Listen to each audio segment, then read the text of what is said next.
La Petite Roque de Guy de Maupassant. Le piéton Médéric Rompel, que les gens du pays appelaient familièrement Médry, partit à l'heure ordinaire de la maison de poste de Rouy-le-Thor.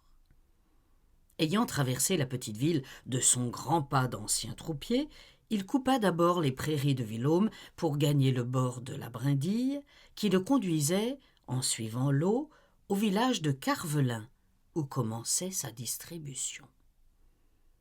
Il allait vite, le long de l'étroite rivière qu'émoussait, grognait, bouillonnait et filait dans son lit d'herbe sous une voûte de saule. Les grosses pierres, arrêtant le cours, avaient autour d'elles un bourrelet d'eau, une sorte de cravate terminée en nœud d'écume.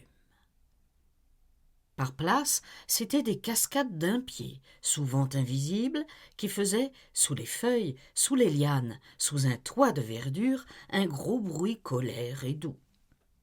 Puis, plus loin, les berges s'élargissant, on rencontrait un petit lac paisible où nageaient des truites parmi toute cette chevelure verte qui ondoie au fond des ruisseaux calmes.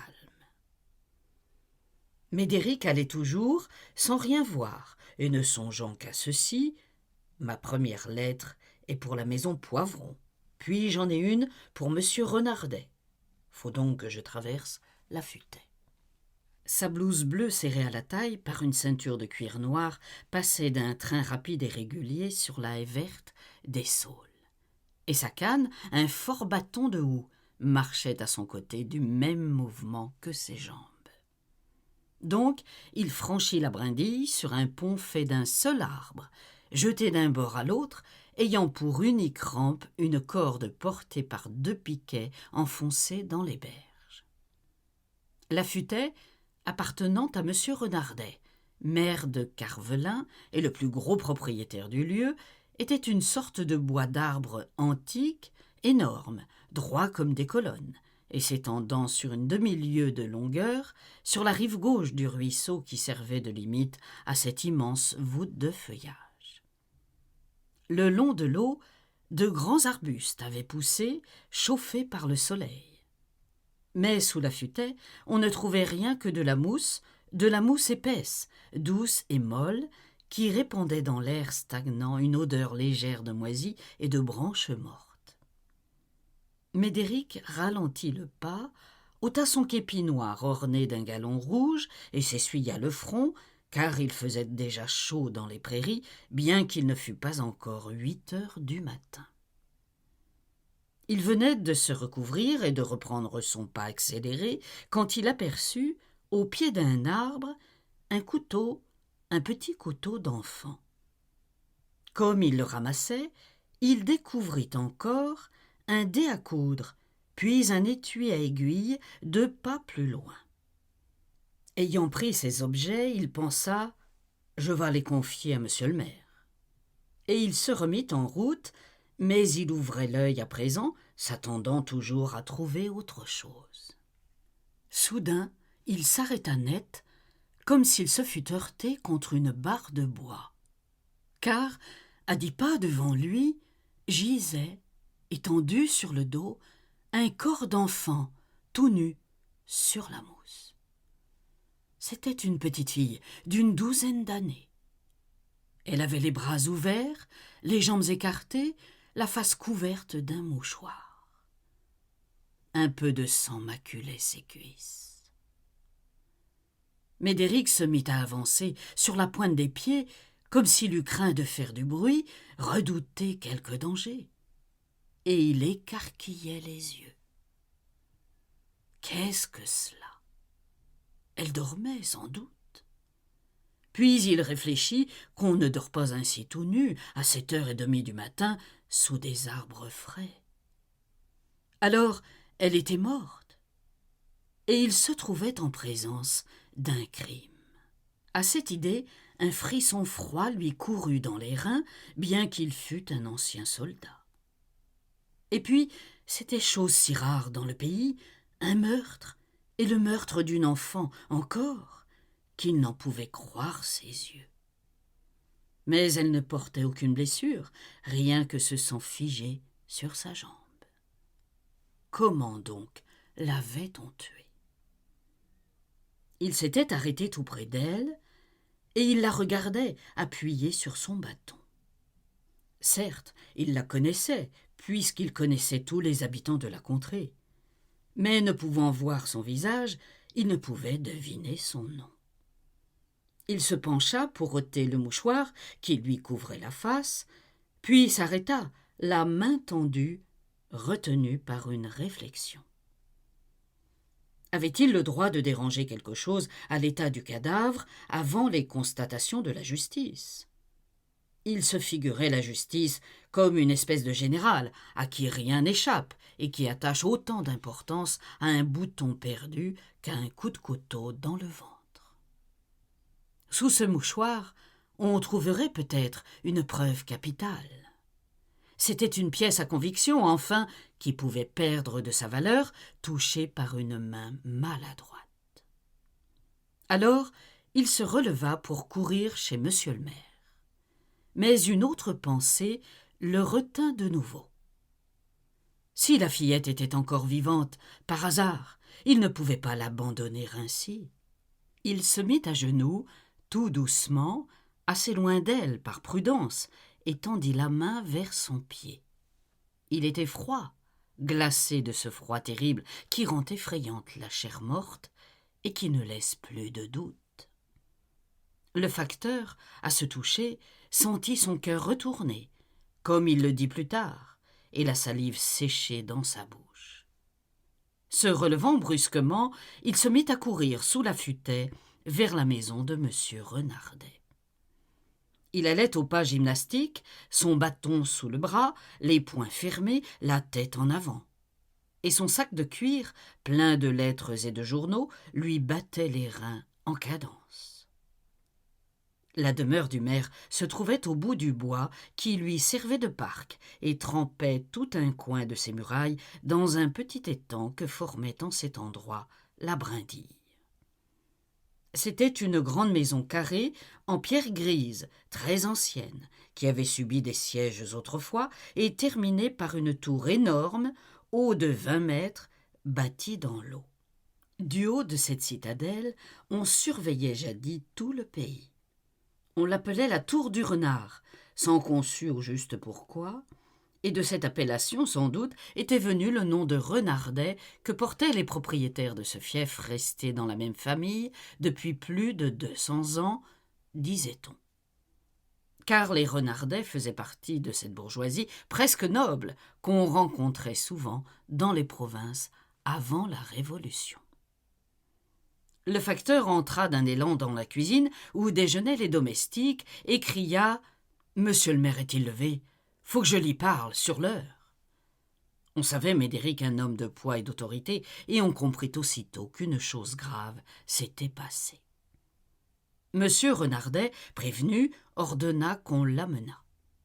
Le piéton, pâle et essoufflé, son képi à la main, trouva le maire assis devant une longue table couverte de papiers épars. C'était un gros et grand homme, lourd et rouge, fort comme un bœuf, et très aimé dans le pays, bien que violent à l'excès. Âgé à peu près de 40 ans et veuf depuis 6 mois, il vivait sur ses terres en gentilhomme des champs. Son tempérament fougueux lui avait souvent attiré des affaires pénibles, dont le tiraient toujours les magistrats de Rouille-le-Thor, en amis indulgents et discrets. N'avait-il pas, un jour, jeté du haut de son siège le conducteur de la diligence parce qu'il avait failli écraser son chien d'arrêt Micmac?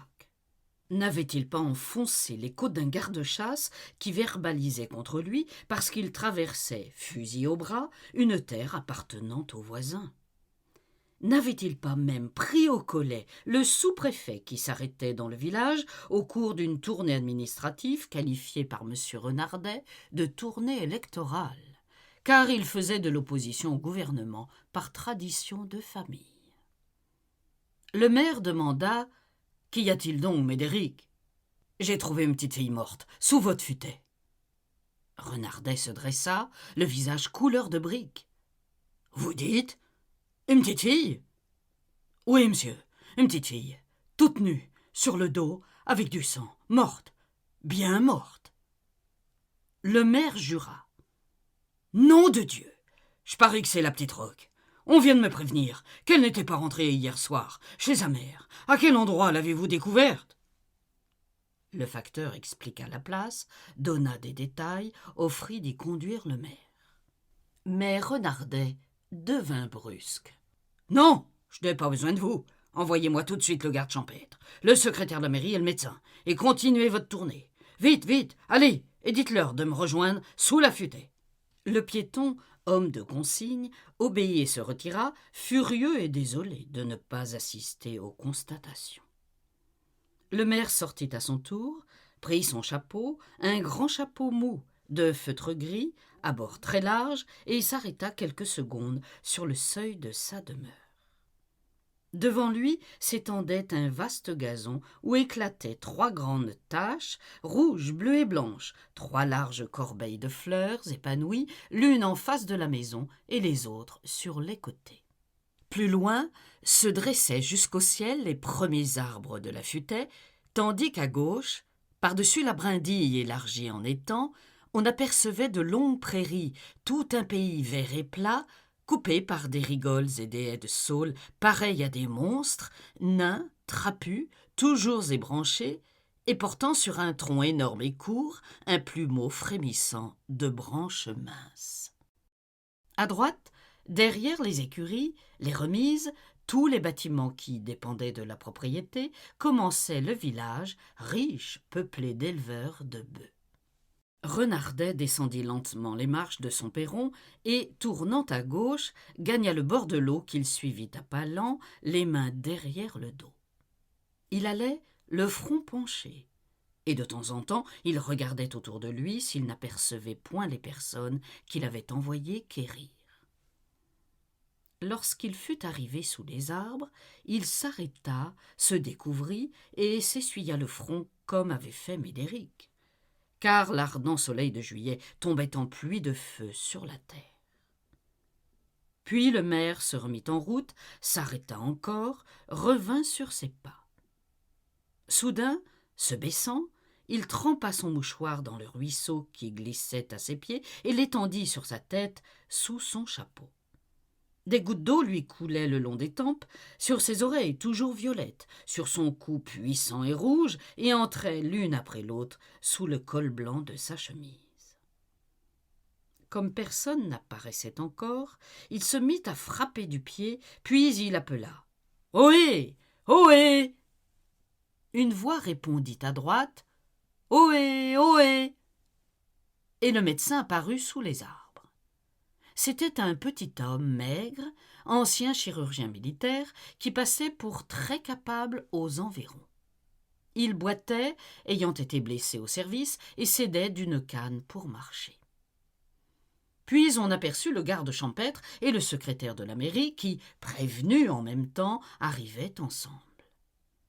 Ils avaient des figures effarées et accouraient en soufflant, marchant et trottant tour à tour pour se hâter et agitant si fort les bras qu'ils semblaient accomplir avec eux plus de besogne qu'avec leurs jambes. Renardet dit au médecin « Vous savez de quoi il s'agit ?»« Oui, un enfant mort trouvé dans le bois par Médéric. »« C'est bien, allons. » Ils se mirent à marcher côte à côte et suivis des 2 hommes. Leurs pas sur la mousse ne faisaient aucun bruit. Leurs yeux cherchaient là-bas, devant eux. Le docteur Labarbe tendit le bras tout à coup. « Tenez, le voilà. » Très loin, sous les arbres, on apercevait quelque chose de clair. S'il n'avait point su ce que c'était, il ne l'aurait pas deviné. Cela semblait luisant et si blanc qu'on l'eût pris pour un linge tombé. Car un rayon de soleil glissé entre les branches illuminait la chair pâle d'une grande raie oblique à travers le ventre. En approchant, il distinguait peu à peu la forme, la tête voilée, tournée vers l'eau et les 2 bras écartés, comme par un crucifiement. « J'ai rudement chaud, » dit le maire. Et, se baissant vers la brindille, il y trempa de nouveau son mouchoir qu'il replaça encore sur son front. Le médecin hâtait le pas, intéressé par la découverte. Dès qu'il fut auprès du cadavre, il se pencha pour l'examiner sans y toucher. Il avait mis un pince-nez comme lorsqu'on regarde un objet curieux et tournait autour tout doucement. Il dit sans se redresser « Viol et assassinat que nous allons constater tout à l'heure. Cette fillette est d'ailleurs presque une femme. Voyez sa gorge. » Les deux seins, assez forts déjà, s'affaissaient sur sa poitrine, amollie par la mort. Le médecin ôta légèrement le mouchoir qui couvrait la face. Elle apparut noire, affreuse, la langue sortie, les yeux saillants. Il reprit « Parbleu, on l'a étranglée, une fois l'affaire faite. » Il palpait le cou, étranglé avec les mains sans laisser d'ailleurs aucune trace particulière, ni marque d'ongles, ni empreinte de doigts. Très bien, c'est la petite Roque, en effet. Il replaça délicatement le mouchoir. « Je n'ai rien à faire. Elle est morte depuis 12 heures au moins. Il faut prévenir le parquet. » Renardet, debout, les mains derrière le dos, regardait d'un œil fixe le petit corps étalé sur l'herbe. Il murmura « Quel misérable! Il faudrait retrouver les vêtements. » Le médecin tâtait les mains, les bras, les jambes. Il dit « Elle venait sans doute de prendre un bain. Ils doivent être au bord de l'eau. » Le maire ordonna « Toi, Principe, c'était le secrétaire de la mairie, tu vas me chercher ces hardes-là le long du ruisseau.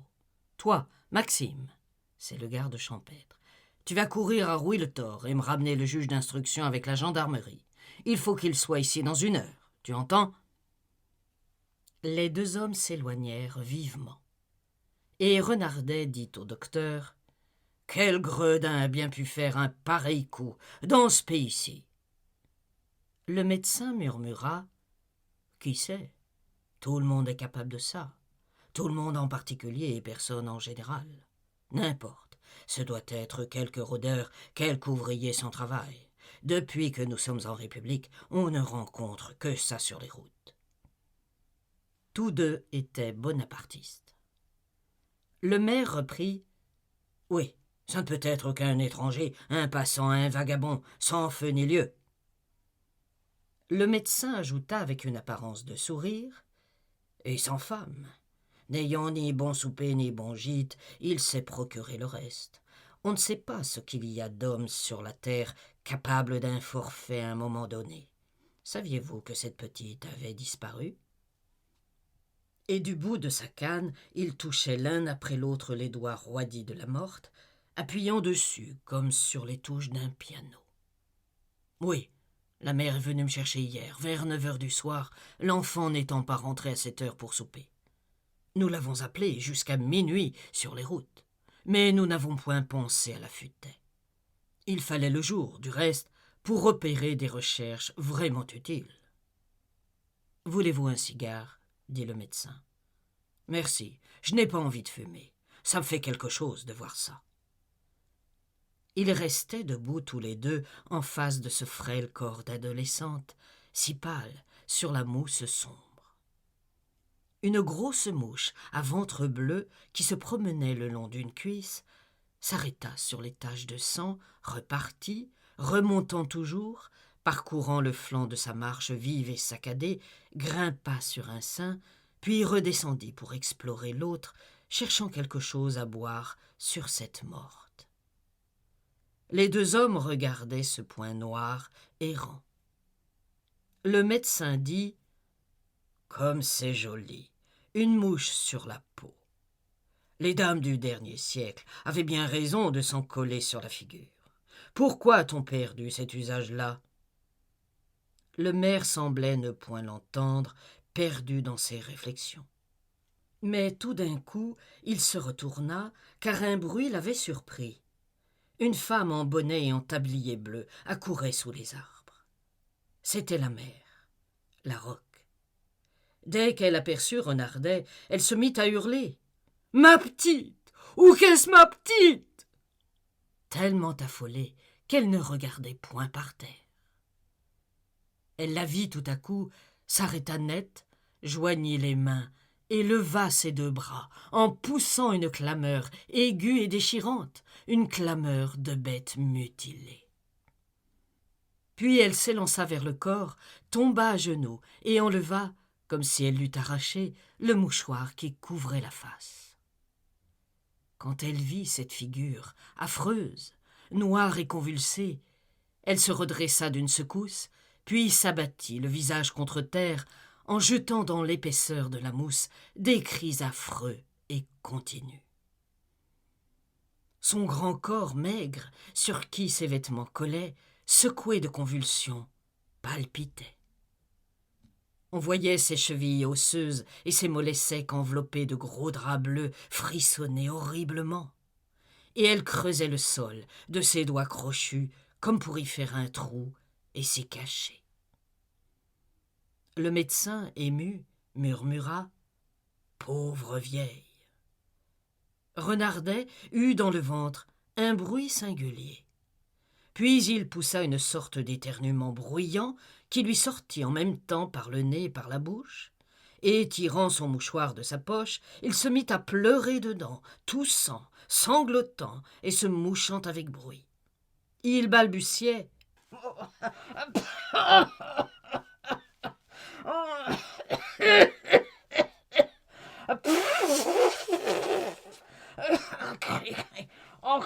nom de Dieu, cochon qui a fait ça. Je voudrais le voir guillotiner.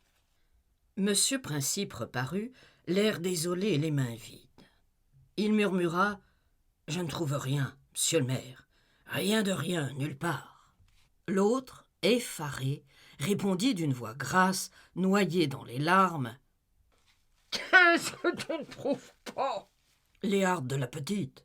« Eh bien, cherche encore, et trouve-les ou tu auras affaire à moi. » L'homme, sachant qu'on ne résistait pas au maire, repartit d'un pas découragé en jetant sur le cadavre un coup d'œil oblique et craintif.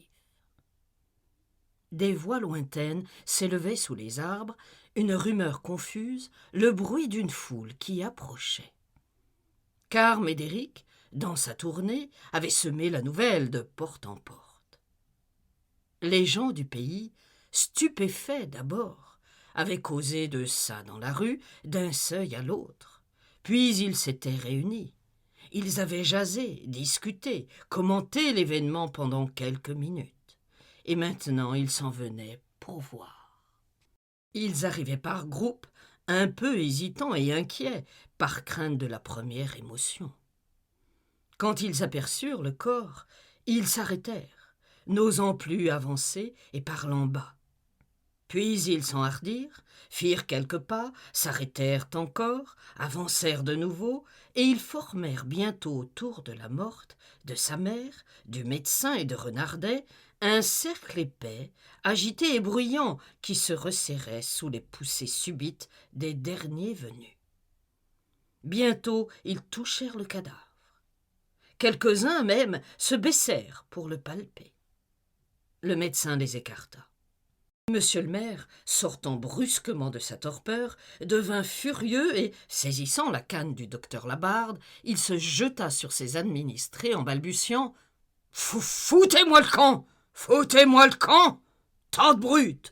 Foutez-moi le camp !»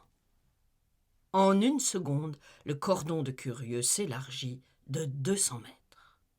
Larocque s'était relevée, retournée, assise, et elle pleurait maintenant dans ses mains jointes sur sa face. Dans la foule, on discutait la chose. Et des yeux avides de garçon fouillaient ce jeune corps découvert. Renardet s'en aperçut et, enlevant brusquement sa veste de toile, il la jeta sur la fillette qui disparut tout entière sous le vaste vêtement. Les curieux se rapprochaient doucement. La futaie s'emplissait de monde. Une rumeur continue de voix montait sous le feuillage touffu des grands arbres. Le maire, en manche de chemise, restait debout, sa canne à la main, dans une attitude de combat. Il semblait exaspéré par cette curiosité du peuple et répétait « Si un de vous approche, je lui casse la tête comme un chien !» Les paysans avaient grand peur de lui, ils se tinrent au large. Le docteur Labarde, qui fumait, s'assit à côté de la roque, et il lui parla, cherchant à la distraire. La vieille femme aussitôt ôta ses mains de son visage, et elle répondit avec un flux de mots larmoyants, vidant sa douleur dans l'abondance de sa parole. Elle raconta toute sa vie, son mariage, la mort de son homme, piqueur de bœuf, tué d'un coup de corne, l'enfance de sa fille, son existence misérable de veuve sans ressources avec la petite. Elle n'avait que ça, sa petite Louise. Et on l'avait tuée. On l'avait tuée dans ce bois. Tout d'un coup, elle voulut la revoir et, se traînant sur les genoux jusqu'au cadavre, elle souleva par un coin le vêtement qui le couvrait, puis elle le laissa retomber et se remit à hurler. La foule se taisait, regardant avidement tous les gestes de la mère. Mais soudain, un grand remous eut lieu. On cria « Les gendarmes! Les gendarmes !» 2 gendarmes apparaissaient au loin, arrivant au grand trot, escortant leur capitaine et un petit monsieur à favoris roux qui dansait comme un singe sur une haute jument blanche. Le garde champêtre avait justement trouvé M. Putoin, le juge d'instruction, au moment où il enfourchait son cheval pour faire sa promenade de tous les jours, car il posait pour le beau cavalier, à la grande joie des officiers. Il mit pied à terre avec le capitaine et serra les mains du maire et du docteur en jetant un regard de fouine sur la veste de toile que gonflait le corps couché dessous. Quand il fut bien au courant des faits, il fit d'abord écarter le public, que les gendarmes chassèrent de la futaie, mais qui reparut bientôt dans la prairie et forma haie, une grande haie de têtes excitées remonte tout le long de la brindille de l'autre côté du ruisseau. Le médecin, à son tour, donna les explications que Renardet écrivait au crayon sur son agenda. Toutes les constatations furent faites, enregistrées et commentées sans amener aucune découverte. Principe aussi était revenu sans avoir trouvé trace des vêtements. Cette disparition surprenait tout le monde, personne ne pouvant l'expliquer que par un vol. Et, comme ces guenilles ne valaient pas 20 sous, ce vol même était inadmissible. Le juge d'instruction, le maire, le capitaine et le docteur s'étaient mis eux-mêmes à chercher 2 par 2, écartant les moindres branches le long de l'eau. Renardet disait au juge « Comment se fait-il que ce misérable ait caché ou emporté les hardes et ait laissé ainsi le corps en plein air, en pleine vue ?» L'autre, sournois et perspicace, répondit « Hé, une ruse peut-être. Ce crime a été commis ou par une brute ou par un madré coquin. Dans tous les cas, nous arriverons bien à le découvrir. » Un roulement de voiture leur fit tourner la tête. C'était le substitut, le médecin et le greffier du tribunal qui arrivaient à leur tour. On recommença les recherches tout en causant avec animation. Renardet dit tout à coup « Savez-vous que je vous garde à déjeuner ?» Tout le monde accepta avec des sourires, et le juge d'instruction, trouvant qu'on s'était assez occupé pour ce jour-là de la petite roque, se tourna vers le maire. « Je peux faire porter chez vous le corps, n'est-ce pas? Vous avez bien une chambre pour me le garder jusqu'à ce soir. » L'autre se troubla, balbutiant. « Oui, non, à vrai dire, j'aime mieux qu'il n'entre pas chez moi, à cause de mes domestiques qui parlent déjà de revenants dans ma tour, dans la tour du renard. Vous savez, je ne pourrais plus en garder un seul. Non, j'aime mieux ne pas l'avoir chez moi. » Le magistrat se mit à sourire. « Bon, je vais le faire emporter tout de suite à Rouy pour l'examen légal. » Et se tournant vers le substitut, « Je peux me servir de votre voiture, n'est-ce pas? » ?»« Oui, parfaitement. » Tout le monde revint vers le cadavre. Larocque, maintenant assise à côté de sa fille, lui tenait la main et elle regardait devant elle d'un œil vague et hébété. Les 2 médecins essayèrent de l'emmener pour qu'elle ne vît pas enlever la petite. Mais elle comprit tout de suite ce qu'on allait faire et, se jetant sur le corps, elle le saisit à plein bras. Couchée dessus, elle criait « Vous n'aurez pas, c'est à moi, Esther. On me l'a tué, je vais la garder, vous l'aurez pas. » Tous les hommes, troublés et indécis, restaient debout autour d'elle. Renardet se mit à genoux pour lui parler. « Écoutez, Larocque, il le faut, pour savoir celui qui l'a tué. Sans ça, on ne saurait pas. Il faut bien qu'on le cherche pour le punir. On vous la rendra quand on l'aura trouvé, je vous le promets. » Cette raison ébranla la femme, et une haine s'éveillant dans son regard affolé. « Alors on le prendra » dit-elle.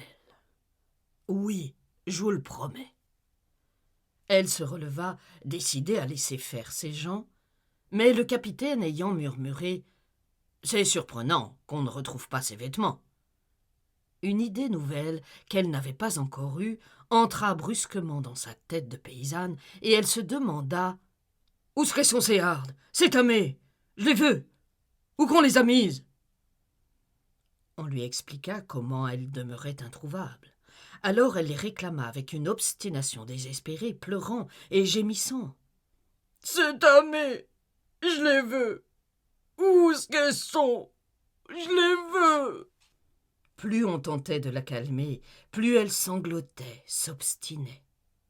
Elle ne demandait plus le corps, elle voulait les vêtements de sa fille, autant peut-être par inconsciente cupidité de misérable, pour qui une pièce d'argent représente une fortune, que par tendresse maternelle. Et quand le petit corps, roulé en découverture qu'on était allé chercher chez Renardet, disparut dans la voiture, la vieille, debout sous les arbres, soutenue par le maire et le capitaine, criait « J'ai plus rien, plus rien, plus rien au monde, plus rien, pas seulement son petit bonnet, son petit bonnet. J'ai plus rien, pas seulement son petit bonnet. » Le curé venait d'arriver, un tout jeune prêtre déjà gras. Il se chargea d'emmener Larocque, et ils s'en allèrent ensemble vers le village. La douleur de la mère s'atténuait sous la parole sacrée de l'ecclésiastique qui lui promettait 1000 compensations. Mais elle répétait sans cesse « Si j'avais seulement son petit bonnet !» s'obstinant à cette idée qui dominait à présent toutes les autres. Renardet cria de loin « Vous déjeunez avec nous, monsieur l'abbé, dans 1 heure. » Le prêtre tourna la tête et répondit « Volontiers, monsieur le maire, je serai chez vous à midi. » Et tout le monde se dirigea vers la maison dont on apercevait à travers les branches la façade grise et la grande tour plantée au bord de la brindille. Le repas dura longtemps. On parlait du crime. Tout le monde se trouva du même avis. Il avait été accompli par quelques rôdeurs passant là par hasard, pendant que la petite prenait un bain. Puis les magistrats retournèrent à Rouy en annonçant qu'ils reviendraient le lendemain de bonne heure. Le médecin et le curé rentrèrent chez eux, tandis que Renardet, après une longue promenade par les prairies, s'en revint sous la futaie, où il se promena jusqu'à la nuit, à pas lents, les mains derrière le dos. Il se coucha de fort bonne heure, et il dormait encore le lendemain quand le juge d'instruction pénétra dans sa chambre. Il se frottait les mains. Il avait l'air content. Il dit « Ah, vous dormez encore. Eh bien, mon cher, nous avons du nouveau ce matin. » Le maire s'était assis sur son lit. « Quoi donc ? » ?»« Oh, quelque chose de singulier. Vous vous rappelez bien comme la mère réclamait hier un souvenir de sa fille, son petit bonnet surtout. Eh bien, en ouvrant sa porte, ce matin, elle a trouvé sur le seuil les 2 petits sabots de l'enfant. Cela prouve que le crime a été commis par quelqu'un du pays, par quelqu'un qui a eu pitié d'elle. Voilà en outre le facteur Médéric qui m'apporte le dé, le couteau et l'étui à aiguille de la morte. Donc l'homme, en emportant les vêtements pour les cacher, a laissé tomber les objets contenus dans la poche. Pour moi, J'attache surtout de l'importance au fait des sabots qui indiquent une certaine culture morale et une faculté d'attendrissement chez l'assassin. Nous allons donc, si vous le voulez bien, passer en revue ensemble les principaux habitants de votre pays. » Le maire s'était levé. Il sonna afin qu'on lui apportât de l'eau chaude pour sa barbe. Il disait « Volontiers, mais ce sera assez long, et nous pouvons commencer tout de suite. » Monsieur Putoin s'était assis à cheval sur une chaise, continuant, même dans les appartements, sa manie d'équitation. Monsieur Renardet, à présent, se couvrait le menton de mousse blanche en se regardant dans la glace. Puis il aiguisa son rasoir sur le cuir et il reprit « Le principal habitant de Carvelin s'appelle Joseph Renardet, maire, riche propriétaire, homme bourru qui bat les gardes et les cochers. » Le juge d'instruction se mit à rire. « Ça suffit, passons au suivant.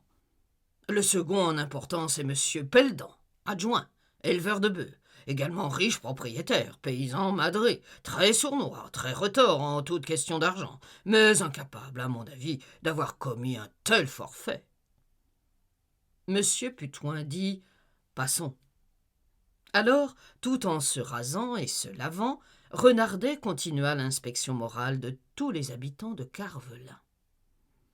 Après 2 heures de discussion, leurs soupçons s'étaient arrêtés sur 3 individus assez suspects, un braconnier nommé Caval, un pêcheur de truites et d'écrevisses nommé Paquet et un piqueur de bœufs nommé Clovis. Les recherches durèrent tout l'été. On ne découvrit pas le criminel. Ceux qu'on soupçonna et qu'on arrêta prouvèrent facilement leur innocence, et le parquet dut renoncer à la poursuite du coupable. Mais cet assassinat semblait avoir ému le pays entier d'une façon singulière. Il était resté aux âmes des habitants une inquiétude, une vague peur, une sensation d'effroi mystérieux, venue non seulement de l'impossibilité de découvrir aucune trace, mais aussi et surtout de cette étrange trouvaille des sabots devant la porte de la Roque le lendemain.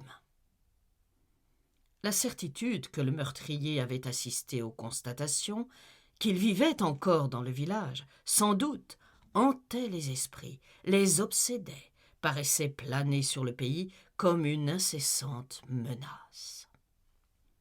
La Futaie, d'ailleurs, était devenue un endroit redouté, évité, qu'on croyait hanté. Autrefois, les habitants venaient s'y promener chaque dimanche dans l'après-midi. Ils s'asseyaient sur la mousse, au pied des grands arbres énormes, ou bien s'en allaient le long de l'eau en guettant les truites qui filaient sous les herbes. Les garçons jouaient aux boules, aux quilles, aux bouchons, à la balle, en certaines places où ils avaient découvert, aplani et battu le sol. Et les filles, par rangs de 4 ou 5, se promenaient en se tenant par le bras, piaillant de leur voix criarde des romances qui grattaient l'oreille, dont les notes fausses troublaient l'air tranquille et agaçaient les nerfs des dents, ainsi que des gouttes de vinaigre. Maintenant personne n'allait plus sous la voûte épaisse et haute, comme si on se fût attendu à y trouver toujours quelque cadavre couché. L'automne vint, les feuilles tombèrent. Elles tombaient jour et nuit, descendaient en tournoyant, rondes et légères, le long des grands arbres. Et on commençait à voir le ciel à travers les branches. Quelquefois, quand un coup de vent passait sur les cimes, la pluie lente et continue s'épaississait brusquement, devenait une averse vaguement bruissante qui couvrait la mousse d'un épais tapis jaune, criant un peu sous les pas. Et le murmure presque insaisissable, le murmure flottant, incessant, doux et triste de cette chute, semblait une plainte, et ses feuilles, tombant toujours, semblaient des larmes, de grandes larmes versées par les grands arbres tristes qui pleuraient jour et nuit sur la fin de l'année, sur la fin des aurores tièdes et des doux crépuscules, sur la fin des brises chaudes et des clairs soleils, et aussi peut-être sur le crime qu'ils avaient vu commettre sous leur ombre, sur l'enfant violé et tué à leurs pieds. Ils pleuraient dans le silence du bois désert et vide, du bois abandonné, redouté, où devait errer seule l'âme, la petite âme de la petite morte. La brindille, grossie par les orages, coulait plus vite, jaune et colère, entre ces berges sèches, entre deux haies de saules maigres et nues. Et voilà que Renardet, tout à coup, revint se promener sous la futaie.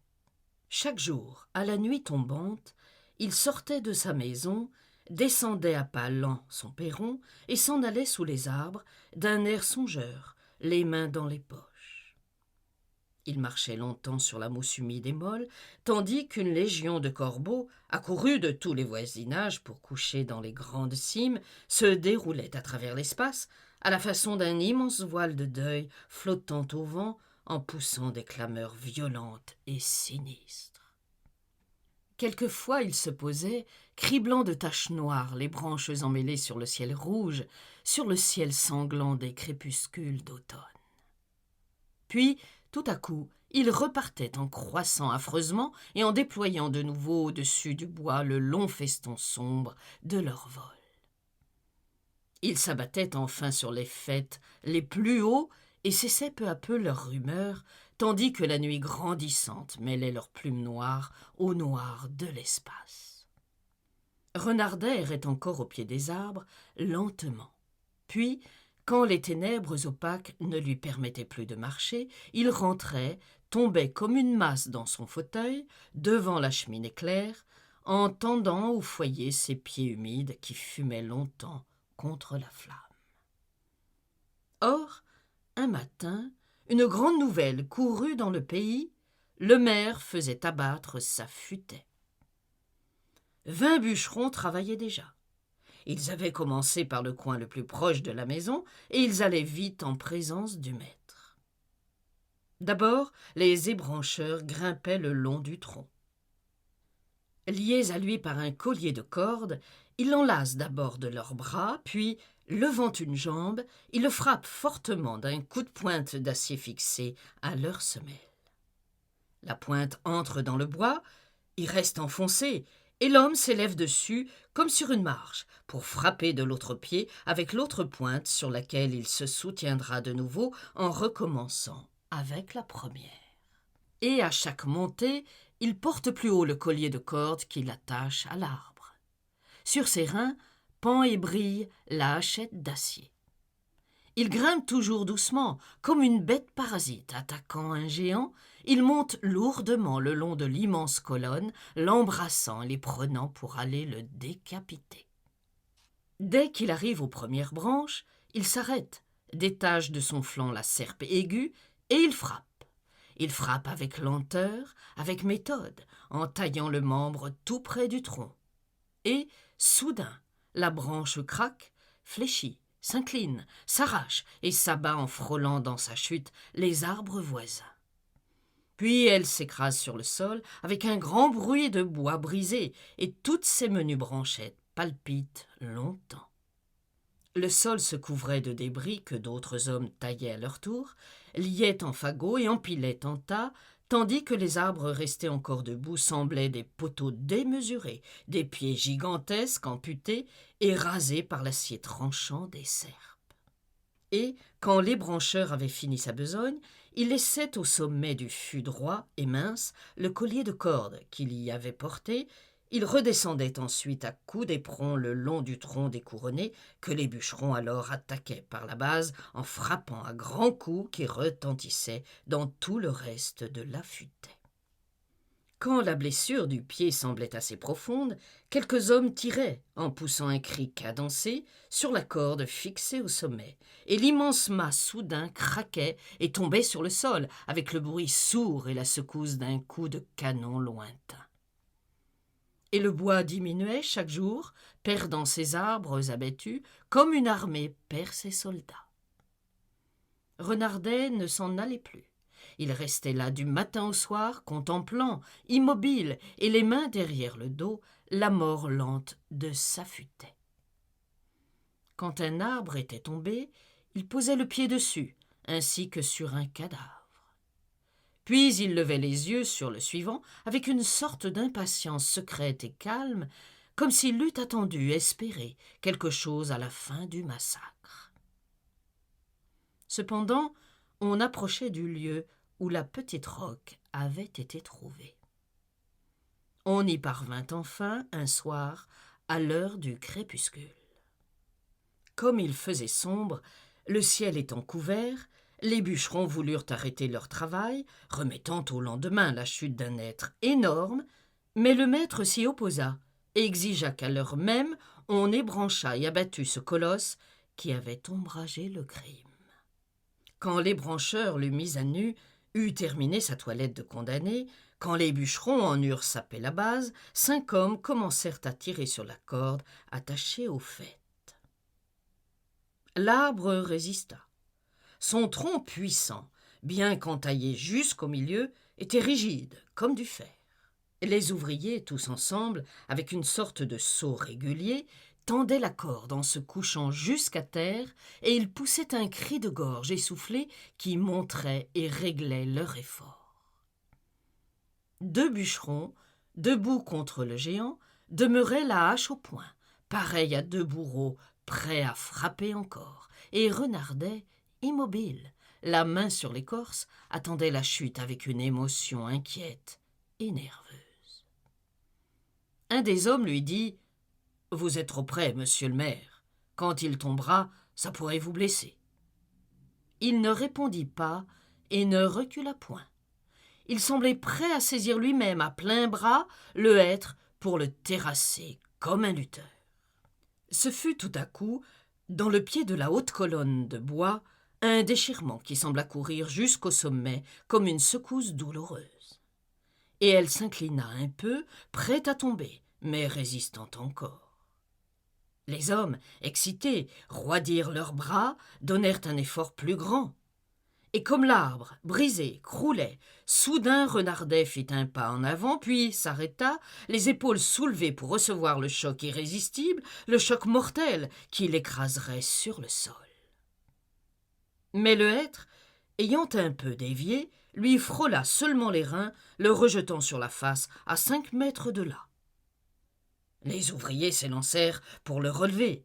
Il s'était déjà soulevé lui-même sur les genoux, étourdi, les yeux égarés, et passant la main sur son front, comme s'il se réveillait d'un accès de folie. Quand il se fut remis sur ses pieds, les hommes, surpris, l'interrogèrent, ne comprenant point ce qu'il avait fait.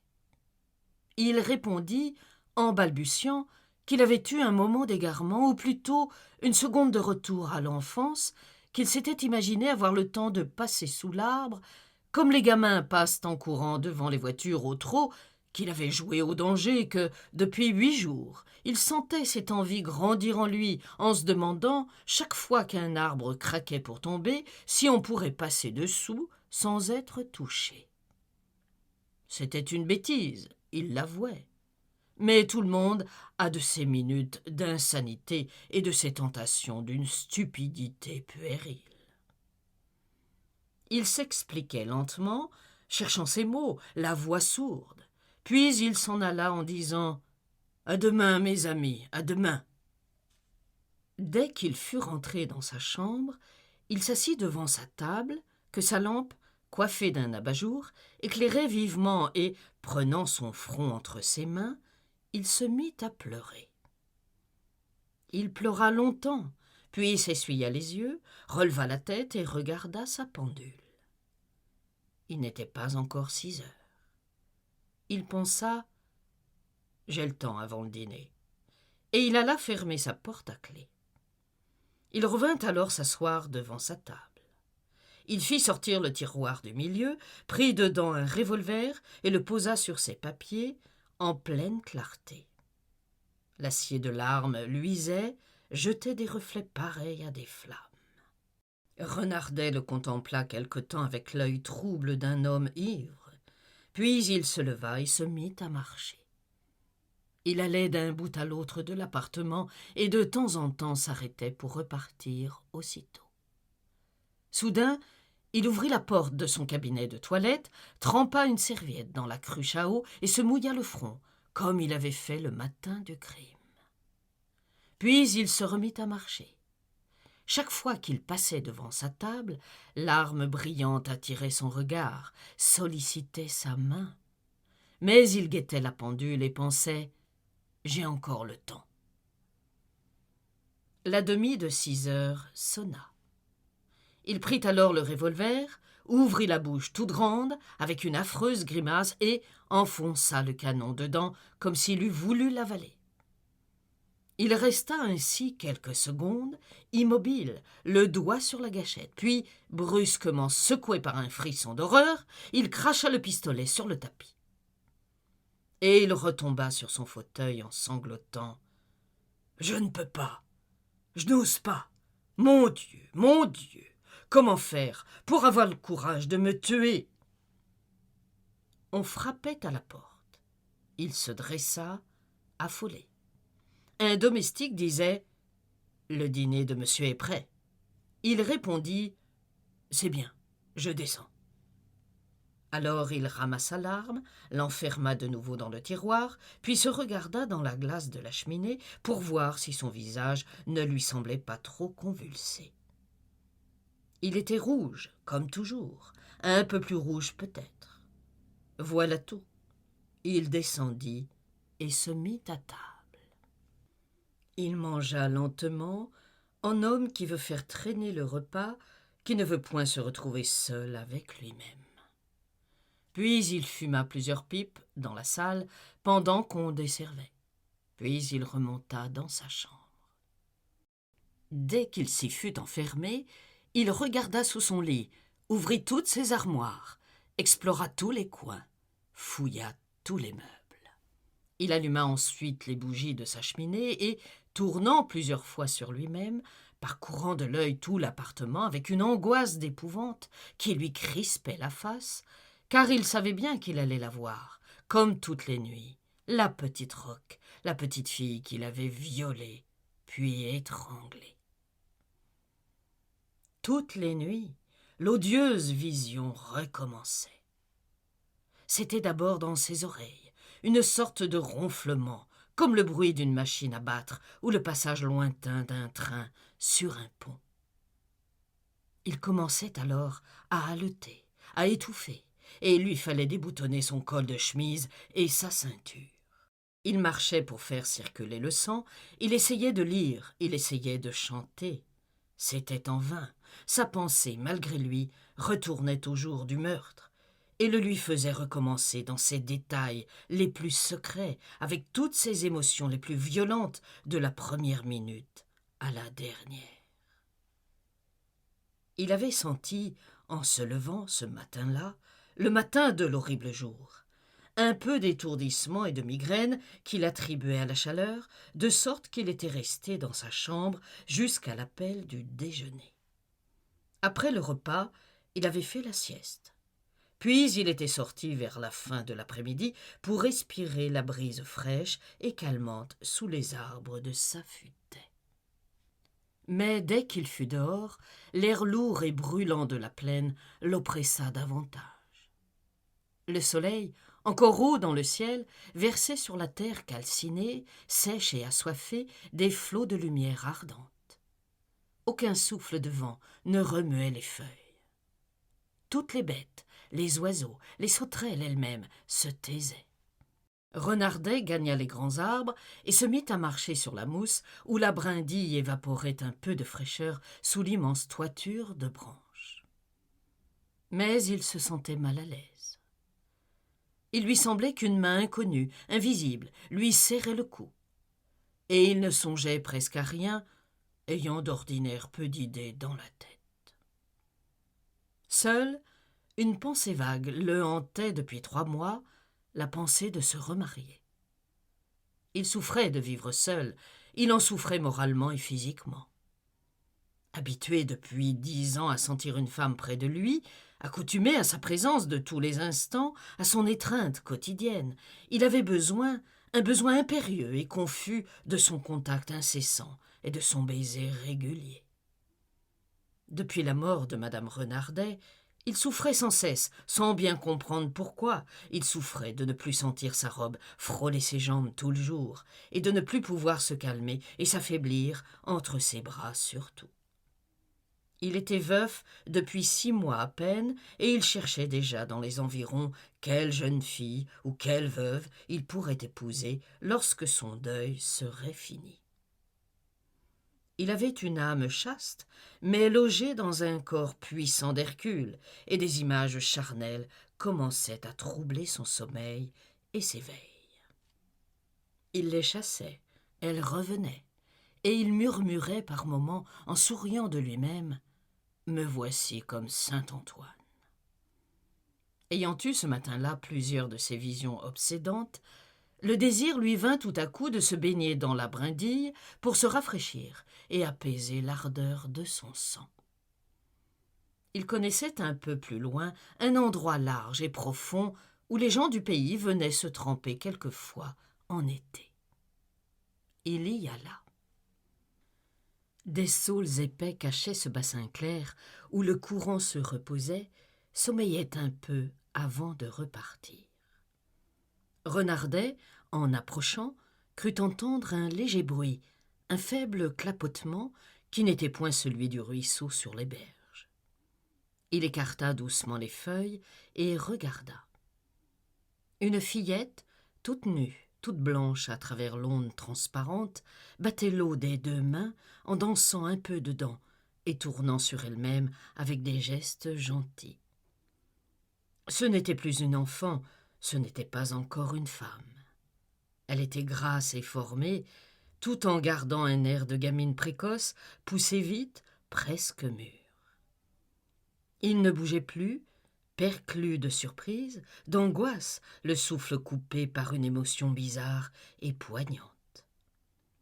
Il demeurait là, le cœur battant, comme si un de ses rêves sensuels venait de se réaliser, comme si une fée impure eût fait apparaître devant lui cet être troublant et trop jeune, cette petite Vénus paysanne, née dans les bouillons du ruisselet, comme l'autre, la grande, dans les vagues de la mer. Soudain l'enfant sortit du bain, et, sans le voir, s'en vint vers lui pour chercher ses hardes et se rhabiller. À mesure qu'elle approchait à petits pas hésitants, par crainte des cailloux pointus, il se sentait poussé vers elle par une force irrésistible, par un emportement bestial qui soulevait toute sa chair, affolait son âme et le faisait trembler des pieds à la tête. Elle resta debout quelques secondes derrière le saule qui le cachait. Alors, perdant toute raison, il ouvrit les branches, se rua sur elle et la saisit dans ses bras. Elle tomba, trop effarée pour résister, trop épouvantée pour appeler, et il la posséda sans comprendre ce qu'il faisait. Il se réveilla de son crime comme on se réveille d'un cauchemar. L'enfant commençait à pleurer. Il dit « Tais-toi, tais-toi donc, je te donnerai de l'argent. » Mais elle n'écoutait pas, elle sanglotait. Il reprit « Mais tais-toi donc, tais-toi donc, tais-toi donc !» Elle hurla en se tordant pour s'échapper. Il comprit brusquement qu'il était perdu, et il la saisit par le cou pour arrêter dans sa bouche ces clameurs déchirantes et terribles.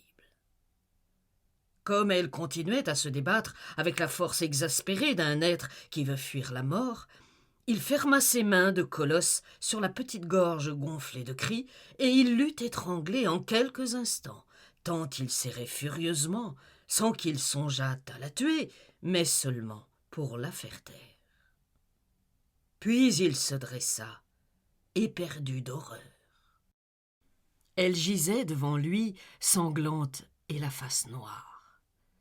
Il allait se sauver quand surgit dans son âme bouleversée l'instinct mystérieux et confus qui guide tous les êtres en danger. Il faillit jeter le corps à l'eau. Mais une autre impulsion le poussa vers les hardes, dont il fit un mince paquet. Alors, comme il avait de la ficelle dans ses poches, il le lia et le cacha dans un trou profond du ruisseau, sous un tronc d'arbre dont le pied baignait dans la brindille. Puis il s'en alla, à grands pas, gagna les prairies, fit un immense détour pour se montrer à des paysans qui habitaient fort loin de là, de l'autre côté du pays, et il rentra pour dîner à l'heure ordinaire en racontant à ses domestiques tout le parcours de sa promenade. Il dormit pourtant cette nuit-là. Il dormit d'un épais sommeil de brute, comme doivent dormir quelquefois les condamnés à mort. Il n'ouvrit les yeux qu'aux premières lueurs du jour, et il attendit, torturé par la peur du forfait découvert, l'heure ordinaire de son réveil. Puis il dut assister à toutes les constatations. Il le fit à la façon des somnambules, dans une hallucination qui lui montrait les choses et les hommes à travers une sorte de songe, dans un nuage d'ivresse, dans ce doute d'irréalité qui trouble l'esprit aux heures des grandes catastrophes. Seul le cri déchirant de la roque lui traversa le cœur. À ce moment, il faillit se jeter aux genoux de la vieille femme en criant « C'est moi !» Mais il se contint. Il alla pourtant, durant la nuit, repêcher les sabots de la morte pour les porter sur le seuil de sa mère. Tant que dura l'enquête, tant qu'il dut guider et égarer la justice, il fut calme, maître de lui, rusé et souriant. Il discutait paisiblement avec les magistrats toutes les suppositions qui leur passaient par l'esprit, combattait leurs opinions, démolissait leurs raisonnements. Il prenait même un certain plaisir, âcre et douloureux, à troubler leurs perquisitions, à embrouiller leurs idées, à innocenter ceux qu'il suspectait. Mais à partir du jour où les recherches furent abandonnées, il devint peu à peu nerveux, plus excitable encore qu'autrefois, bien qu'il maîtrisât ses colères. Les bruits soudains le faisaient sauter de peur. Il frémissait pour la moindre chose, tressaillait parfois des pieds à la tête quand une mouche se posait sur son front. Alors un besoin impérieux de mouvement l'envahit, le força à des courses prodigieuses, le tint debout des nuits entières, marchant à travers sa chambre. Ce n'était point qu'il fût harcelé par des remords. Sa nature brutale ne se prêtait à aucune nuance de sentiment ou de crainte morale. Homme d'énergie et même de violence, né pour faire la guerre, ravager les pays conquis et massacrer les vaincus, plein d'instincts sauvages de chasseur et de batailleur, il ne comptait guère la vie humaine. Bien qu'il respectât l'Église, par politique, il ne croyait ni à Dieu, ni au diable, n'attendant par conséquent, dans une autre vie, ni châtiment, ni récompense de ses actes en celle-ci. Il gardait, pour toute croyance, une vague philosophie faite de toutes les idées des encyclopédistes du siècle dernier, et il considérait la religion comme une sanction morale de la loi, l'une et l'autre ayant été inventées par les hommes pour régler les rapports sociaux. Tuer quelqu'un en duel, ou à la guerre, ou dans une querelle, ou par accident, ou par vengeance, ou même par forfanterie, lui eût semblé une chose amusante et crâne, et n'eût pas laissé plus de traces en son esprit que le coup de fusil tiré sur un lièvre. Mais il avait ressenti une notion profonde du meurtre de cet enfant. Il l'avait commis d'abord dans l'affolement d'une ivresse irrésistible, dans une espèce de tempête sensuelle emportant sa raison. Et il avait gardé au cœur, gardé dans sa chair, gardé sur ses lèvres, gardé jusque dans ses doigts d'assassin, une sorte d'amour bestial, en même temps qu'une horreur épouvantée pour cette fillette, surprise par lui et tuée lâchement. À tout instant, sa pensée revenait à cette scène horrible. Et bien qu'il s'efforçât de chasser cette image, qu'il l'écartât avec terreur, avec dégoût, il la sentait rôder dans son esprit, tourner autour de lui, attendant sans cesse le moment de réapparaître. Alors il eut peur des soirs, peur de l'ombre tombant autour de lui. Il ne savait pas encore pourquoi les ténèbres lui semblaient effrayantes. Mais il les redoutait d'instinct, il les sentait peuplées de terreur. Le jour clair ne se prête point aux épouvantes. On y voit les choses et les êtres. Aussi n'y rencontre-t-on que les choses et les êtres naturels qui peuvent se montrer dans la clarté. Mais la nuit opaque, plus épaisse que des murailles, est vide, la nuit infinie, si noire, si vaste, où l'on peut frôler d'épouvantables choses, la nuit où l'on sent errer, rôder, l'effroi mystérieux, lui paraissait cacher un danger inconnu, proche et menaçant. Lequel? Il le sut bientôt. Comme il était dans son fauteuil, assez tard, un soir qu'il ne dormait pas, il crut voir remuer le rideau de sa fenêtre. Il attendit, inquiet, le cœur battant. La draperie ne bougeait plus. Puis soudain, elle s'agita de nouveau. Du moins, il pensa qu'elle s'agitait. Il n'osait point se lever, il n'osait plus respirer, et pourtant il était brave. Il s'était battu souvent, et il aurait aimé découvrir chez lui des voleurs. Était-il vrai qu'il remuait ce rideau? Il se le demandait, craignant d'être trompé par ses yeux. C'était si peu de chose, d'ailleurs, un léger frisson de l'étoffe, une sorte de tremblement des plis, à peine une ondulation comme celle que produit le vent. Renardet demeurait les yeux fixes, le cou tendu. Et brusquement il se leva, honteux de sa peur, fit 4 pas, saisit la draperie à 2 mains et l'écarta largement. Il ne vit rien d'abord que les vitres noires, noires comme des plaques d'encre luisantes. La nuit, la grande nuit impénétrable, s'étendait par derrière jusqu'à l'invisible horizon. Il restait debout en face de cette ombre illimitée. Et tout à coup, il y aperçut une lueur mouvante, qui semblait éloignée. Alors il approcha son visage du carreau, pensant qu'un pêcheur d'écrevisses braconnait sans doute dans la brindille, car il était minuit passé, et cette lueur rampait au bord de l'eau sous la futaie. Comme il ne distinguait pas encore, Renardet enferma ses yeux entre ses mains. Et brusquement, cette lueur devint une clarté, et il aperçut la petite roque, nue et sanglante, sur la mousse. Il recula, crispé d'horreur, heurta son siège et tomba sur le dos. Il y resta quelques minutes, l'âme en détresse, puis il s'assit et se mit à réfléchir. Il avait eu une hallucination, voilà tout. Une hallucination venue de ce qu'un maraudeur de nuit marchait au bord de l'eau avec son fanal. Quoi d'étonnant d'ailleurs à ce que le souvenir de son crime était en lui parfois la vision de la morte. S'étant relevé, il but un verre d'eau, puis s'assit. Il songeait « Que vais-je faire si cela recommence ?» Et cela recommencerait, il le sentait, il en était sûr. Déjà la fenêtre sollicitait son regard, l'appelait, l'attirait. Pour ne plus la voir, il tourna sa chaise. Puis il prit un livre et essaya de lire. Mais il lui sembla entendre bientôt s'agiter quelque chose derrière lui, et il fit brusquement pivoter sur un pied son fauteuil. Le rideau remuait encore. Certes, il avait remué, cette fois. Il n'en pouvait plus douter. Il s'élança et le saisit d'une main si brutale qu'il le jeta bas avec sa galerie. Puis il colla avidement sa face contre la vitre. Il ne vit rien.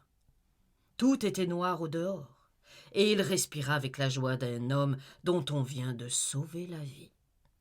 Donc il retourna s'asseoir. Mais presque aussitôt le désir le reprit de regarder de nouveau par la fenêtre. Depuis que le rideau était tombé, elle faisait une sorte de trou sombre, attirant, redoutable, sur la campagne obscure. Pour ne point céder à cette dangereuse tentation, il se dévêtit, souffla ses lumières, se coucha et ferma les yeux. Immobile, sur le dos, la peau chaude et moite, il attendait le sommeil. Une grande lumière, tout à coup, traversa ses paupières. Il les ouvrit, croyant sa demeure en feu. Tout était noir, et il se mit sur son coude pour tâcher de distinguer sa fenêtre, qui l'attirait toujours, invinciblement. À force de chercher à voir, il aperçut quelques étoiles. Et il se leva, traversa sa chambre à tâtons, trouva les carreaux avec ses mains étendues, appliqua son front dessus. Là-bas, sous les arbres, le corps de la fillette luisait comme du phosphore, éclairant l'ombre autour de lui.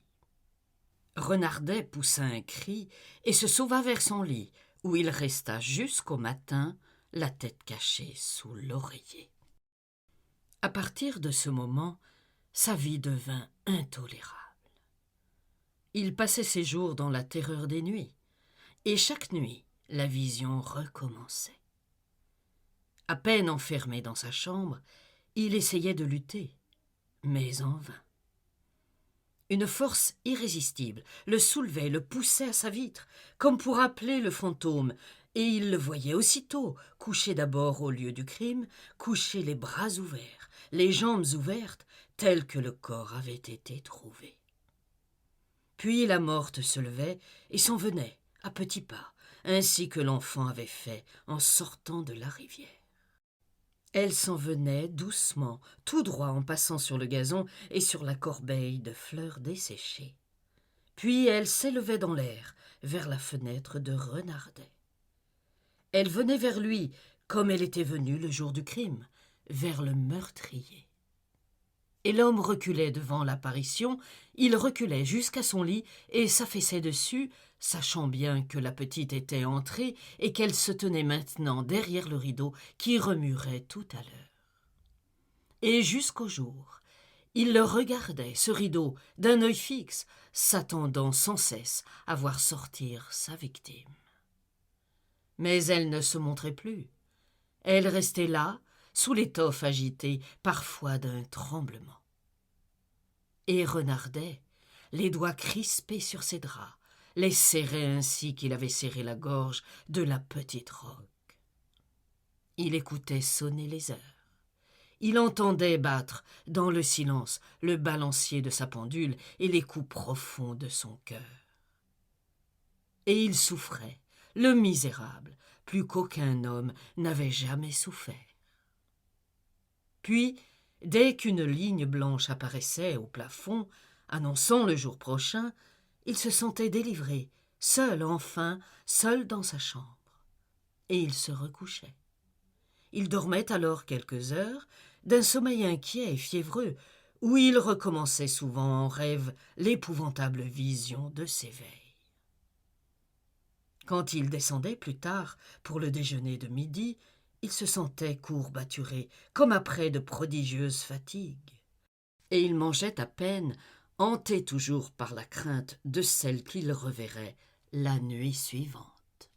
Il savait bien pourtant que ce n'était pas une apparition, que les morts ne reviennent point, et que son âme malade, son âme obsédée par une pensée unique, par un souvenir inoubliable, était la seule cause de son supplice, la seule évocatrice de la morte ressuscitée par elle, appelée par elle, et dressée aussi par elle devant ses yeux, où restait empreinte l'image ineffaçable.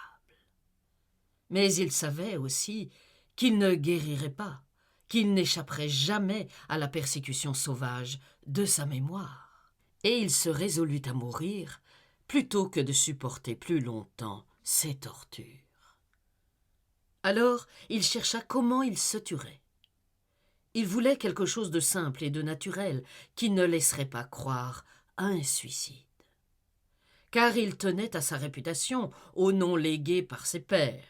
Et si on soupçonnait la cause de sa mort, on songerait sans doute au crime inexpliqué, à l'introuvable meurtrier, et on ne tarderait point à l'accuser du forfait. Une idée étrange lui était venue, celle de se faire écraser par l'arbre au pied duquel il avait assassiné la petite Roque. Il se décida donc à faire abattre sa futaie et à simuler un accident. Mais le hêtre refusa de lui caresser les reins.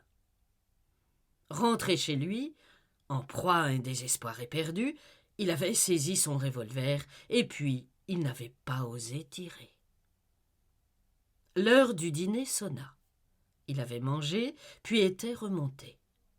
Et il ne savait pas ce qu'il allait faire. Il se sentait lâche, maintenant qu'il avait échappé une première fois. Tout à l'heure, il était prêt, fortifié, décidé, maître de son courage et de sa résolution. À présent, il était faible, et il avait peur de la mort, autant que de la morte. Il balbutiait « Je n'oserai plus, je n'oserai plus ». Et il regardait avec terreur tantôt l'arme sur la table, tantôt le rideau qui cachait sa fenêtre. Il lui semblait aussi que quelque chose d'horrible aurait lieu sitôt que sa vie cesserait. Quelque chose? Quoi? Leur rencontre peut-être? Elle le guettait. Elle l'attendait, l'appelait, et c'était pour le prendre à son tour, pour l'attirer dans sa vengeance et le décider à mourir, qu'elle se montrait ainsi tous les soirs. Il se mit à pleurer comme un enfant, répétant « Je n'oserai plus, je n'oserai plus ». Puis il tomba sur les genoux et balbutia « Mon Dieu, mon Dieu !» Sans croire à Dieu, pourtant. Et il n'osait plus, en effet, regarder sa fenêtre, où il savait blotti l'apparition, ni sa table, où luisait son revolver. Quand il se fut relevé, il dit tout haut « Ça ne peut pas durer. Il faut en finir. » Le son de sa voix dans la chambre silencieuse lui fit passer un frisson de peur le long des membres. Mais comme il ne se décidait à prendre aucune résolution, comme il sentait bien que le doigt de sa main refuserait toujours de presser la gâchette de l'arme, il retourna cacher sa tête sous les couvertures de son lit et il réfléchit. Il lui fallait trouver quelque chose qui le forcerait à mourir, inventer une ruse contre lui-même qui ne lui laisserait plus aucune hésitation, aucun retard, aucun regret possible. Il enviait les condamnés qu'on mène à l'échafaud au milieu des soldats. Oh, s'il pouvait prier quelqu'un de tirer, s'il pouvait, avouant l'état de son arme, avouant son crime à un ami sûr qui ne le divulguerait jamais, obtenir de lui la mort. Mais à qui demander ce service terrible? À qui? Il cherchait parmi les gens qu'il connaissait. Le médecin, non. Il raconterait cela plus tard, sans doute. Et tout à coup, une bizarre pensée traversa son esprit. Il allait écrire au juge d'instruction, qu'il connaissait intimement, pour se dénoncer lui-même. Il lui dirait tout dans cette lettre, et le crime, et les tortures qu'il endurait, et sa résolution de mourir, et ses hésitations, et le moyen qu'il employait pour forcer son courage défaillant. Il le supplierait au nom de leur vieille amitié de détruire sa lettre dès qu'il aurait appris que le coupable s'était fait justice. Renardet pouvait compter sur ce magistrat, il le savait sûr, discret, incapable même d'une parole légère. C'était un de ces hommes qui ont une conscience inflexible, gouvernée, dirigée, réglée par la seule raison. À peine eut-il formé ce projet qu'une joie bizarre envahit son cœur. Il était tranquille à présent. Il allait écrire sa lettre lentement, puis, au jour levant, il la déposerait dans la boîte clouée au mur de sa métairie, puis il monterait sur sa tour pour voir arriver le facteur, et quand l'homme à la blouse bleue s'en irait, il se jetterait la tête la première sur les roches où s'appuyaient les fondations. Il prendrait soin d'être vu d'abord par les ouvriers qui abattaient son bois. Il pourrait donc grimper sur la marche avancée qui portait le mât du drapeau déployé au jour de fête. Il casserait ce mât d'une secousse et se précipiterait avec lui. Comment douter d'un accident? Et il se tuerait net, étant donné son poids et la hauteur de sa tour. Il sortit aussitôt de son lit, gagna sa table et se mit à écrire. Il n'oublia rien, pas un détail du crime, pas un détail de sa vie d'angoisse, pas un détail des tortures de son cœur, et il termina en annonçant qu'il s'était condamné lui-même, qu'il allait exécuter le criminel, et en priant son ami, son ancien ami, de veiller à ce que jamais on n'accusât sa mémoire. En achevant sa lettre, il s'aperçut que le jour était venu. Il la ferma, la cacheta, écrivit l'adresse, puis il descendit à pas légers, courut jusqu'à la petite boîte blanche collée au mur, au coin de la ferme, et quand il eut jeté dedans ce papier qui énervait sa main, il revint vite, referma les verrous de la grande porte et grimpa sur sa tour pour attendre le passage du piéton qui emporterait son arrêt de mort. Il se sentait calme, maintenant, délivré, sauvé. Un vent froid, sec, un vent de glace lui passait sur la face. Il l'aspirait avidement, la bouche ouverte, buvant sa caresse gelée. Le ciel était rouge, d'un rouge ardent, d'un rouge d'hiver, et toute la plaine blanche de givre brillait sous les premiers rayons du soleil, comme si elle eût été poudrée de verre pilé.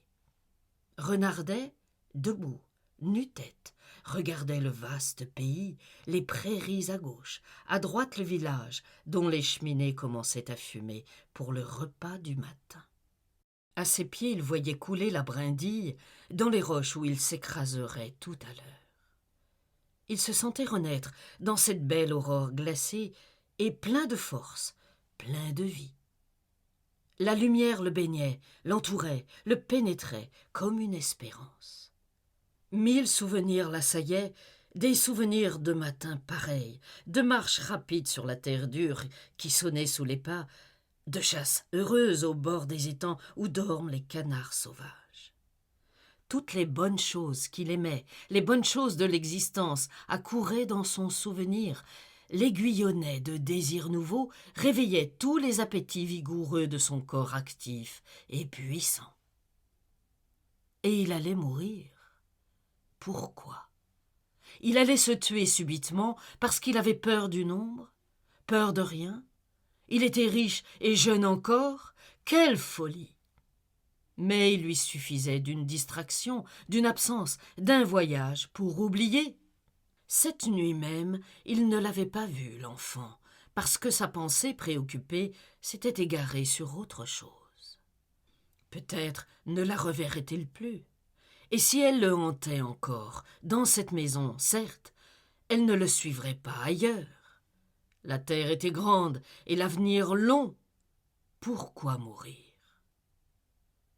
Son regard errait sur les prairies et il aperçut une tache bleue dans le sentier le long de la brindille. C'était Médéric qui s'en venait apporter les lettres de la ville et emporter celles du village. Renardet eut un sursaut, la sensation d'une douleur le traversant, et il s'élança dans l'escalier tournant pour reprendre sa lettre, pour la réclamer au facteur. Peu lui importait d'être vu maintenant. Il courait à travers l'herbe où moussait la glace légère des nuits, et il arriva devant la boîte, au coin de la ferme, juste en même temps que le piéton. L'homme avait ouvert la petite porte de bois et prenait les quelques papiers déposés là par les habitants du pays. Renardet lui dit « Bonjour, Médéric. »« Bonjour, monsieur le maire. »« Dis donc, Médéric, j'ai jeté à la boîte une lettre dont j'ai besoin. Je viens vous demander de me la rendre. »« C'est bien, monsieur le maire, on vous la donnera. » Et le facteur leva les yeux. Il demeura stupéfait devant le visage de Renardet. Il avait les joues violettes, le regard trouble, cerclé de noir, comme enfoncé dans la tête, les cheveux en désordre, la barbe mêlée, la cravate défaite. Il était visible qu'il ne s'était point couché. L'homme demanda « C'est-il que vous êtes malade, monsieur le maire ?» L'autre, comprenant soudain que son allure devait être étrange, perdit contenance, balbutia « Mais non, seulement j'ai sauté du lit pour vous demander cette lettre. Je dormais. Vous comprenez ?» Un vague soupçon passa dans l'esprit de l'ancien soldat. Il reprit « Quelle lettre ? Celle que vous allez me rendre. » Maintenant, Médéric hésitait. L'attitude du maire ne lui paraissait pas naturelle. Il y avait peut-être un secret dans cette lettre, un secret de politique. Il savait que Renardet n'était pas républicain, et il connaissait tous les trucs et toutes les supercheries qu'on emploie aux élections. Il demanda « À qui qu'elle est adressée cette lettre ?»« À Monsieur Putoin, le juge d'instruction. Vous savez bien, Monsieur Putoin, mon ami. » Le piéton chercha dans les papiers et trouva celui qu'on lui réclamait. Alors il se mit à le regarder, le tournant et le retournant dans ses doigts, fort perplexe, fort troublé par la crainte de commettre une faute grave ou de se faire un ennemi du maire. Voyant son hésitation, Renardet fit un mouvement pour saisir la lettre et la lui arracher. Ce geste brusque convainquit Médéric qu'il s'agissait d'un mystère important et le décida à faire son devoir, coûte que coûte. Il jeta donc l'enveloppe dans son sac et le referma, en répondant « Non, je peux pas, monsieur le maire. Du moment qu'elle allait à la justice, je peux pas. » Une angoisse affreuse étreignit le cœur de Renardet, qui balbutia « Mais vous me connaissez bien. Vous pouvez même reconnaître mon écriture. Je vous dis que j'ai besoin de ce papier. » « Je peux pas. »« Voyons, Médéric, vous savez que je suis incapable de vous tromper. Je vous dis que j'en ai besoin. »« Non, je peux pas. » Un frisson de colère passa dans l'âme violente de Renardet. « Mais sacrebleu, prenez garde. Vous savez que je ne badine pas, moi, et que je peux vous faire sauter de votre place, mon bonhomme, et sans tarder encore. Et puis je suis le maire du pays, après tout, et je vous ordonne maintenant de me rendre ce papier. » Le piéton répondit avec fermeté « Non, je peux pas, monsieur le maire. » Alors Renardet, perdant la tête, le saisit par les bras pour lui enlever son sac. Mais l'homme se débarrassa d'une secousse et, reculant, leva son gros bâton de houx.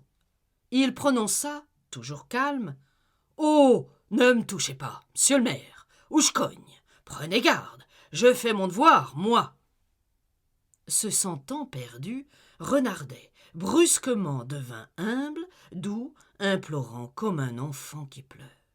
« Voyons, voyons, mon ami, rendez-moi cette lettre.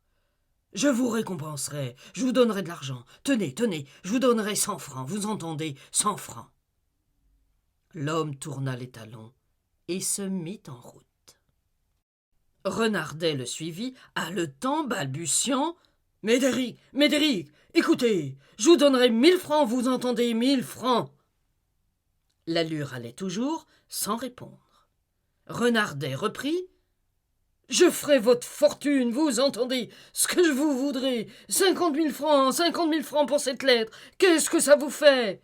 Vous ne voulez pas ? Eh bien, 100 000, dites, 100 000 francs, comprenez-vous ? 100 000 francs, 100 000 francs. » Le facteur se retourna, la face dure, l'œil sévère. « En voilà assez, ou bien je répéterai à la justice tout ce que vous venez de me dire là. » Renardet s'arrêta net. C'était fini. Il n'avait plus d'espoir. Il se retourna et se sauva vers sa maison, galopant comme une bête chassée. Alors Médéric, à son tour, s'arrêta et regarda cette fuite avec stupéfaction.